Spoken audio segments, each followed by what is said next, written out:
At the beginning of the Killer movie, we saw our assassin sitting on the topmost level of a building and constantly keeping a watch on the apartment that lied right in front of him. Our protagonist talked about how mundane the job could be, and how, in his opinion, any man who does not have the patience to sustain through boredom must never come into this profession. During the time he was waiting, he shared a lot about what he thought of life, and how his experiments with truth had led him to certain revelations. Our man did not believe in the concept of karma, and he said that life beyond death is a figment of the imagination of those who are too scared to believe that this is all we have. And after this, we proceed to one great cold void. We witness that our killer led a very disciplined life, and from his pulse rate to the number of hours he was having some well-needed shutai, everything was calculated. He liked to be precise in his approach, and that was one of the cardinal rules he abided by.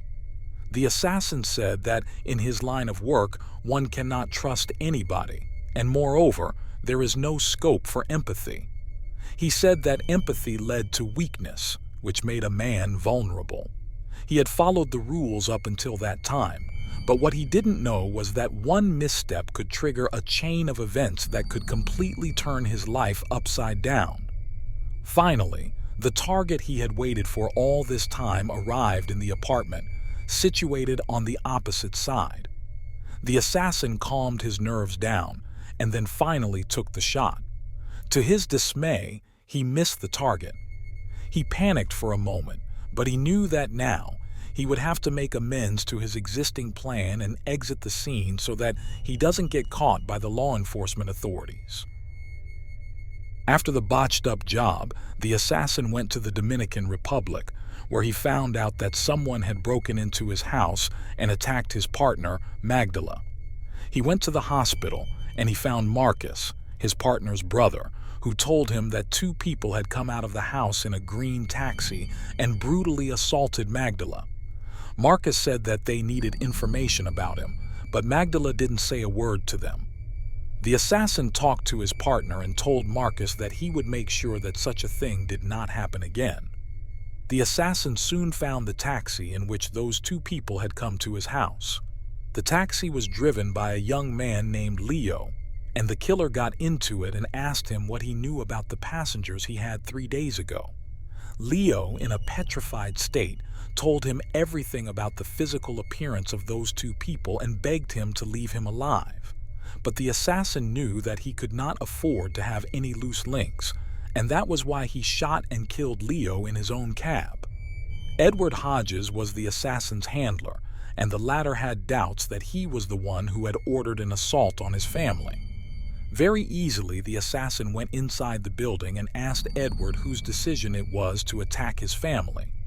Edward said that it was confidential information and that he wouldn't be able to give any names to him.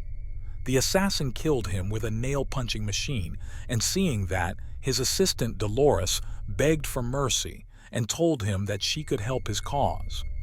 Dolores gave the killer the names of the subcontractors and the main client who was involved. At this juncture, too, the killer had no clue that it was Hodges who had acted on his own discretion and decided to kill him. He had sent people over to Magdala to get information about the killer, and when she didn't give in, they made sure that she bore the consequences of her silence.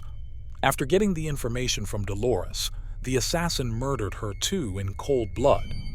He kept telling himself to not be empathetic, and even when he didn't really want to kill Dolores, he did the cruel act as he knew that he didn't have much of an option. The assassin first went to St. Petersburg, Florida, where he found the man, who was one of the two people who had come to his house to gather information about his whereabouts and almost killed his partner. The killer made preparations, drugged the dog of the man, trespassed on his property, and fought him, at the end of which he killed him. After that, he straightaway went to New York to meet the other lady who had accompanied the brute.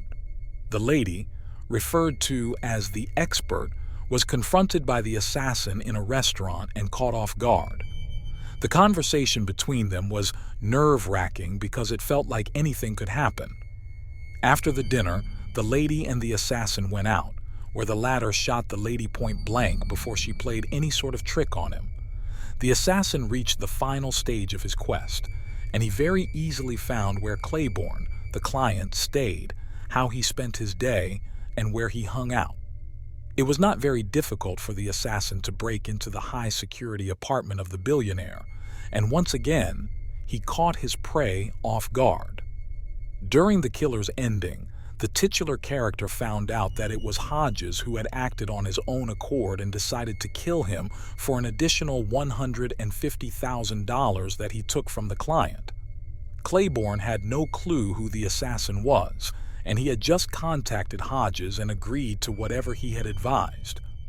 The killer left the apartment after giving a warning to Claiborne, and he said if a situation arose where he would have to come back once again, he would make sure that Claiborne did not get a very easy death. A petrified Claiborne said that he didn't have anything against him and that he would never come after him and forget that this encounter ever happened.